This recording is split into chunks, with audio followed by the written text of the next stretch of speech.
বৰ্তমান সময়ত এইখন চৰকাৰৰ কোনো নিয়ম কানুন নাই, আইন কানুন একোই নামানে। এই মন্তব্য কৰিলে বৰপেটা জিলাৰ ভকুৱাটেপা গাঁৱৰ একাংশ লোকে। ৰাজনৈতিক ষড়যন্ত্ৰৰ বলি হল নেকি বৰপেটা জিলাৰ ভকুৱাটেপা গাঁওবাসী? বৰপেটা জিলাৰ ভকুৱাটেপা গাঁৱত অৱস্থিত বি.আৰ. মিলন উচ্চ মাধ্যমিক বিদ্যালয়ৰ নিৰ্দিষ্ট স্থান উল্লেখ কৰাক লৈ ৰাজনৈতিক ষড়যন্ত্ৰৰ বলি হোৱাৰ অভিযোগ উত্থাপন কৰিছে ভকুৱাটেপা গাঁওবাসীয়ে। আনহাতে উক্ত বিদ্যালয়খন কোন ঠাইত অৱস্থিত আজিলৈ এই কথা উল্লেখ নাই। এই বিষয় লৈ ভকুৱাটেপা গাঁৱৰ কেইবাগৰাকীও সচেতন লোকে বিষয়টো স্কুল পৰিদৰ্শকক অৱগত কৰাত বিদ্যালয়সমূহৰ পৰিদৰ্শকগৰাকীয়ে বিদ্যালয়খন যিহেতুকে ভকুৱাটেপা গাঁৱত অৱস্থিত, সেয়েহে বিদ্যালয়ৰ তৰণখনত বিদ্যালয়খনৰ নামৰ লগতে নিৰ্দিষ্ট স্থানৰ নাম লিখাৰ অনুমতি দিয়ে। সেইমতে বিদ্যালয়খনৰ নামৰ লগতে ভকুৱাটেপা গাঁৱৰ নামটো লিখি দিয়া হয়। আনহাতে অভিযোগ অনুসৰি এই কথা মানি নলয় ৰাউলী গাঁওবাসীয়ে। আনহাতে এই বিষয়টো বৰপেটা জিলাৰ অভিভাৱক মন্ত্ৰী চন্দ্ৰমোহন পাটোৱাৰীৰ হস্তক্ষেপত বিদ্যালয়সমূহৰ পৰিদৰ্শকগৰাকীয়ে দিয়া লিখিত নিৰ্দেশৰ বিপৰীতে পুনৰ ভকুৱাটেপা গাঁৱৰ নামটো আঁতৰাই দিবলৈ হেঁচা প্ৰয়োগ কৰা বুলি অভিযোগ উত্থাপন কৰিছে ভকুৱাটেপা গাঁওবাসীয়ে। তাৎপৰ্যপূৰ্ণ কথা, বিদ্যালয়খনৰ প্ৰধান শিক্ষক মুকুল কুমাৰ শৰ্মাই 7 বছৰে প্ৰধান শিক্ষকৰ দায়িত্ব পালন কৰি থকাৰ পিছতো বিদ্যালয়খন কোন ঠাইত অৱস্থিত সেই কথা আৰু ভালদৰে নাজানে প্ৰধান শিক্ষকগৰাকীয়ে। প্ৰধান শিক্ষক মুকুল কুমাৰ শৰ্মাই নিজ বিদ্যালয়খন কোন ঠাইত অৱস্থিত সাংবাদিকৰ প্ৰশ্নত কয় যে ভকুৱাটেপা বুলি শুনিহে আছে বুলি অদ্ভুত মন্তব্য কৰে প্ৰধান শিক্ষক মুকুল কুমাৰ শৰ্মাই। বিষয় বৰ্তমান যুগত যে এইখন চৰকাৰৰ কোনো ধৰণৰ নিয়ম নীতি নাই, আইন কানুন নামানে, ইয়াৰ দ্বাৰা এইটো প্ৰমাণ হয় যে এইখন স্কুল বি.আৰ. মিলন হাইস্কুল, ৰাউলী ভকুৱাটেপা ৰাউলী মিলন হাইস্কুল, তাত আমাৰ কোনো সন্দেহ নাই। কিন্তু যিকোনো এখন স্কুলেই হওক, এজন মানুহৰ এড্ৰেছেই হওক, ভিলেজটো তাত নিশ্চয় থাকে। আপোনালোকে জানে যে ইতিমধ্যে আমি এইটো আমাৰ হাতত ডকুমেণ্ট আছে, SDC আমাক ৰিপৰ্ট দিছে এই মাটিখিনি ক'ত পৰে। SDC ৰিপৰ্ট দিছে যে এইটো ভকুৱাটেপা লাডৰ মাটি হয়, ৰেভিনিউ ভিলেজ ভকুৱাটেপা হয়। ইয়াৰ উপৰিঞ্চিও কিন্তু আজি বহু বছৰ ধৰি আমাৰ এইটো সমস্যা যে ৰাউলীৰ গাঁও মানুহে ইয়াত গাঁওটো লিখিব নিদিয়ে আৰু ভকুৱাটেপাৰ মানুহে এইটো ডাইৰেক্ট ন্যায্য দাবী এটা, আৰু ন্যায্য দাবীটো আমি কৰি থকা স্বত্তেও আগৰ যিজন হেডমাষ্টাৰ আছিল তেখেতৰ ৰাউলীত ঘৰ আছিল, তেখেতে অফিচিয়েলি ইয়াত লিখে বি.আৰ. মিলন হাইস্কুল পোষ্ট অফিচ ৰাউলী। কেনেকুৱা এটা নাভুত নাচুত কথা, গাঁওটো নাই পোষ্ট অফিচ ৰাউলী, আৰু লিখাৰ বিনিময়ত এনেকুৱাই চলি থাকিল। আমি লাগি আছোঁ, আজি লাগাৰ পিছত ইয়াত আমাৰ মিটিং হ'ল। আমি ভাবিছিলোঁ 2খন গাঁৱে যদি এটা বুজাবুজি কৰি এই সমস্যাটো দীৰ্ঘদিনীয়া সমস্যা এটা যদি আমি সমাধান কৰিব পাৰোঁ, চেষ্টা কৰিলোঁ। কিন্তু সাধাৰণ সভাটো ৰাউলীৰ মানে বিষয়ববীয়াসকলে ইয়াতে মিটিঙত আহিল ৰাইজ, কিন্তু তেওঁলোকে নামানিলে। আমি অফিচিয়েলি গ'লোঁ।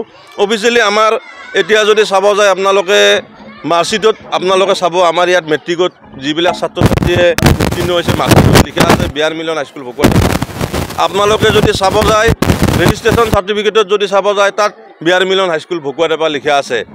আপোনালোকে যদি এডমিটত চাব যায় এইবিলাকত গোটেই ডকুমেণ্টতে বি.আৰ. মিলন হাইস্কুল ভকুৱাটেপা লেখা আছে আৰু পোষ্ট অফিচ ৰাউলী লিখা আছে। ইয়াত কোনো ধৰণৰ ডকুমেণ্টত আমাৰ কোনো ধৰণৰ সন্দেহ নাই। ইউডিএছত বি.আৰ. মিলন হাইস্কুল ভকুৱাটেপা লিখা আছে, চেবাল লিষ্টত বি.আৰ. মিলন হাইস্কুল ভকুৱাটেপা লিখা আছে, মানে অল অফিচিয়েল ডকুমেণ্টত বি.আৰ. মিলন হাইস্কুল ভকুৱাটেপা লিখা আছে। কিন্তু প্ৰথম অৱস্থাত ৰাজনীতি ইয়াতে সোমাই পৰা নাছিল। আমি যেতিয়া IAS অফিচত কমপ্লেইন কৰিলোঁ, ৰাইজে গৈ পেলাই লিখিত কমপ্লেইন কৰিলোঁ। লিখিত কমপ্লেইনৰ আমাৰ ডকুমেণ্টৰ ভিত্তিত আমি যেতিয়া SDC ৰিপৰ্ট দিলোঁ, তাত আমি চেবা লিষ্টৰ ৰিপৰ্ট দিলোঁ, আমি UDSৰ ৰিপৰ্ট দিলোঁ, মাৰ্কশ্বিট চাৰ্টিফিকেট ৰেজিষ্ট্ৰেশ্যনৰ যেতিয়া দেখোঁতক আমি প্ৰমাণ সহকাৰে দেখুৱালোঁ। আনকি গুগল মেপৰ লোকেশ্যনো আমি ইয়াতে দিলোঁ। গুগল মেপৰ লোকেশ্যন মতে এইখিনি ঠাই ভকুৱাটেপাত আমি আটাইবোৰ ডকুমেণ্টৰ ভিত্তিত IASে চাই পেলাই লগে লগে আমাক এটা অৰ্ডাৰ দি দিলে যে এইটোতো সঁচা কথা, এখন স্কুলৰ ভিলেজটোতো লিখিব লাগিব। তেখেতে ডাইৰেক্ট হেডমাষ্টাৰক অৰ্ডাৰ দিলে আৰু সেই মৰ্মে আমি ইয়াত এইটো লিখিবলৈ আমি সক্ষম হওঁ। কিন্তু ইয়াৰ পিছত এটা ৰাজনীতি সোমাই গ'ল। মই আগতে অলপ আগতে কৈছোঁৱে যে বৰ্তমান যুগত নিয়ম নীতি আইন কানুন একো নাই। ডাইৰেক্ট এইটো বলপূৰ্বকভাৱে মানে ৰাজনৈতিক ষড়যন্ত্ৰ কৰি আৰু কিছুমান পাৱাৰফুল মানুহ আছে। ইয়াৰ আঁৰত এতিয়া 1 নম্বৰ হ'ল আমি জানিব পৰা মতে যেতিয়া আকৌ মানে কিবা এটা অৰ্ডাৰ আহিল যে আগৰ নিচিনা থাকিব লাগে, তেওঁলোকে ৰাজনৈতিকভাৱে অলপ লাগিলে। আমি ডিচিৰ তাত যেতিয়া গ'লোঁ, ADC বাইদেউক লগ ধৰিলোঁ, IASক লগ ধৰিলোঁ, প্ৰত্যেকৰে এটাই কথা যে হয় আপোনালোকৰ ডকুমেণ্টত ঠিকেই আছে, প্ৰমাণ আছে, ডকুমেণ্ট সহকাৰে প্ৰমাণ আছে। IASে কৈছে মইতো দিছিলোঁৱে আপোনালোকক, প্ৰমাণ চাই পেলাই অৰ্ডাৰ দিছিলোঁ, কিন্তু মোৰ এতিয়া আৰু উপায় নাই। ইয়াত মিনিষ্টাৰৰ গাৰ্জেন মিনিষ্টাৰৰ লিখা আহিছে, ইয়াত গাৰ্জেন মিনিষ্টাৰে মানে ৰাজনৈতিকভাৱে বিজেপিৰ মানুহে আমাক প্ৰেছাৰাইজ কৰিছে। প্ৰেছাৰাইজ চন্দ্ৰমোহন পাটোৱাৰী ডাঙৰীয়াই লিখিত দিলে, লিখিত দিয়াৰ বিনিময়ত আজি এইটো মানে IASে গ'লেও কয় হয় আপোনালোকৰ ডকুমেণ্টেলিটো আমি একো ক'বই নোৱাৰোঁ, কিন্তু আমাৰ উপায় নাই। ডিচিও কৈছে, আনকি ডিচিৰ তাতো আমি একদম সম্পূৰ্ণ প্ৰথম অৱস্থাত ৰাজনৈতিক হস্তক্ষেপ নাছিলে কাৰণে ডকুমেণ্টৰ ভিত্তিত IASে আমাক অৰ্ডাৰ দি দিছিলে। এইটো বৰপেটা সমষ্টি নতুন ডিলিমিটেশ্যন হোৱাৰ পিছত বৰপেটা SC সমষ্টি পৰে। আৰু ৰাজনৈতিক হস্তক্ষেপটো আমাক ডাইৰেক্ট DC ছাৰেও কৈছে, IASেও কৈছে আৰু ADCও আমাক কৈছে। এতিয়া আমি এটাই বিচাৰিছোঁ, আমাক সত্যটো লাগে, যিটো সত্য সঁচা কথা। মই কোৱা নাই যে যদি আমি ডকুমেণ্ট মতে যদি এইখন গাঁও যদি ভকুৱাটেপা নহয়, এইখিনি ঠাই যদি ভকুৱাটেপা নহয়, তেতিয়াহ'লে আমি ভকুৱাটেপা লিখিব কোৱা নাই। যদি সঁচাই এইখিনি ঠাই ৰাউলি হয়, ৰাউলি লিখক, ক'ব লগা নাই। কিন্তু কেনেকুৱা এটা আচৰিত কথা হৈছে, আমাৰ মানুহ আজি কিয় ওলাই আহিছে যে ভকুৱাটেপা জেগাটো ভকুৱাটেপাৰ মাটি হয়, কিন্তু ইয়াতে ভকুৱাটেপা আমি লিখিব নোৱাৰোঁ। কিমান দুখৰ কথা এইটো। গম নাপাওঁ কিন্তু, কাৰণ মই পুলিচৰ লগত বাটত দেখিছোঁ, মই ইয়াত সোমোৱা নাই। আছে আমাৰ এপ্ৰুভ তেনেকৈ নহয়। আমি তাৰমানে আমি বস্তুটো ছাবমিট কৰি দিওঁ। আমাৰ মেম্বাৰ, আমাৰ 2জন মেম্বাৰ ঘাটি আছিল, আমি কালি ফিল আপ কৰিছোঁ।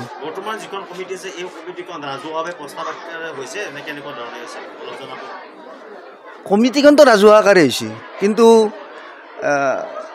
এই বস্তুটো এই প্ৰেচিডেণ্ট ভাইচ প্ৰেচিডেণ্ট অফিচিয়েলি দিছে, তাৰমানে অফিচে দিছে বস্তুটো। প্ৰেচিডেণ্ট ৰাইজৰ প্ৰস্তাৱ নহয়,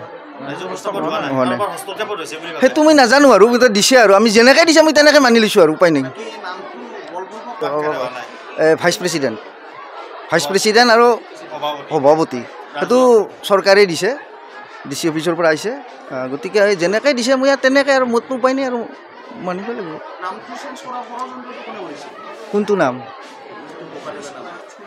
সেইটো কেনেকৈ মই জানো, মই নাজানো।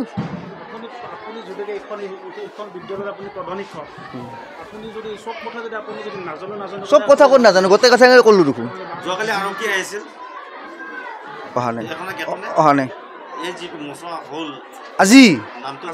আজিহে আজি আৰক্ষী বাটত আছিল, ইয়াৰ কাৰণে আহিছে নে মই নাজানো। হয়তো IAS অফিচৰ পৰা 14 নৱেম্বৰ অৰ্ডাৰ আছে, চব আছে। নহ'লে মই ইমান আগবাঢ়িব পাৰোঁ নেকি? মুকুল কুমাৰ শৰ্মা, সৰ্থেবাৰী। আচৰিত এইখন বিদ্যালয়তে এনেকুৱা বহুত দিনৰ পৰা এনেকুৱা খেলি মেলি হৈ আছে, কি ক'ব আপুনি? মই এতিয়া ক'ম, মোৰ মতেতো আমিতো শিক্ষক মানুহ, আমাৰ মতে চব এইবিলাক ঠিক হৈ চলি পলি ল'ৰা ছোৱালীৰ ভাল হ'ব লাগে, এইটোৱে আমাৰ ইচ্ছা।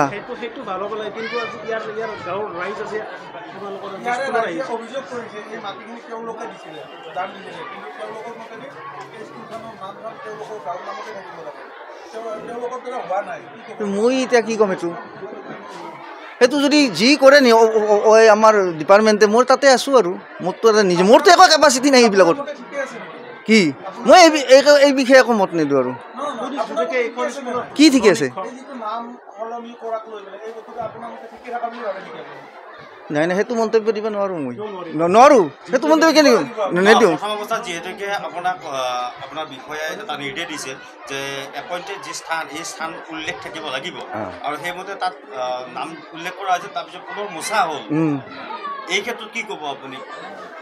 মুচিব দিছে, মুচিছোঁ আৰু অফিচে লিখিব, কোনে দিছিল? লিখিব অফিচে দিছিল, অফিচে দিছে। মই নাজানো, একদম নাজানো, এইবিলাক মই নাজানো। মই কেনেকৈ জানো? মই এইটো হয়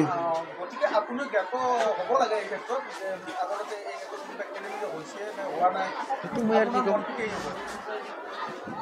ইয়াতে কি আৰু মোৰ মত একো নাই মই এতিয়া যেনেকৈ আমাৰ অফিচে মোক চলাব দেই আমাৰ বৰপেটাৰ অফিচ নাইবা DC অফিচ নাইবা যদি অসম গভৰ্ণমেণ্টৰ পৰা কিবা আহে মই তেনেকৈ চলিব লাগিব মোৰতো আৰু বেলেগ ৰাস্তা নাই কোনোবা ৰাইজে কিবা ক'ব মইতো সেইটো মানি ল'ব নোৱাৰোঁ অঁ সেইটো হোৱা নাছিল সভাপতিৰ নাম অনন্ত তালুকদাৰ দেৱজিৎ নাথ মই প্ৰধান শিক্ষক সম্পাদক এইটো মানে কি আৰু মই ভাবিছোঁ দে এনে এইটো বস্তুটো কিছুমানে হয়তো এই কথাটো বেয়া পাইছে বেয়া পায়ো আহিব পাৰে এনেকুৱা নহয় স্কুলখনক বেয়া পোৱাৰ কথা কোৱা নাই এই যিটো আজি ধৰচোন এই আমাৰ এইটো হ'ল এইটো কামত কিছুমানে এইটো বেয়া পাইছে বেয়া পায়ো আহিব পাৰে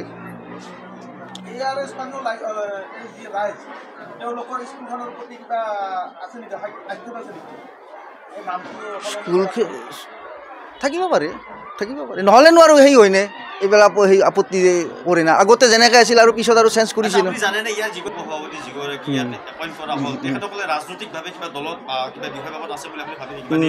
নাই মই নাজানো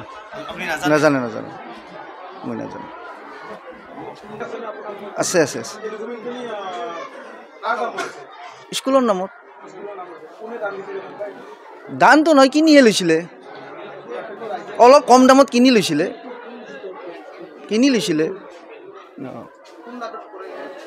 সিমান মই নাজানো সিমান স্কুলটো আমি ভোগাটেপাত পঢ়ি থকা বুলি শুনিছোঁ নহয় বস্তুটো মই অফিচত যে চোৱা নাই মই এইটোৱে বিশ্বাস কৰিছোঁ ভোগাটেপাত থকা বুলিয়ে বিশ্বাস কৰিছোঁ মই প্ৰধান শিক্ষক মোৰ 7 বছৰ হ'ল নাই ভোগাটেপাতে আছে দিয়া ভোগাটেপাতে আছে মই এইটো